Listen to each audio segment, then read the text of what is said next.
So and he didn't understand what I was saying, but Put it- that was the gist of it. You know, I didn't Okay. hear his voice, like you hear it when you're reading this word in the scriptures. That's the point. So when we take up the Bible, it is as if, like how you and I are talking, Elder. Yeah, that's what God speak. We are having a conversation with God.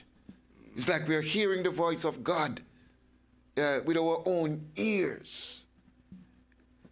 And if that is the case, that is why she says, if we realize this, then we would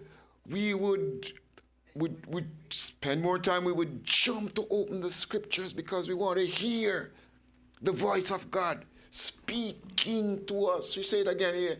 Only he who receives the scriptures as the voice of God speaking to himself is a true learner. Yes.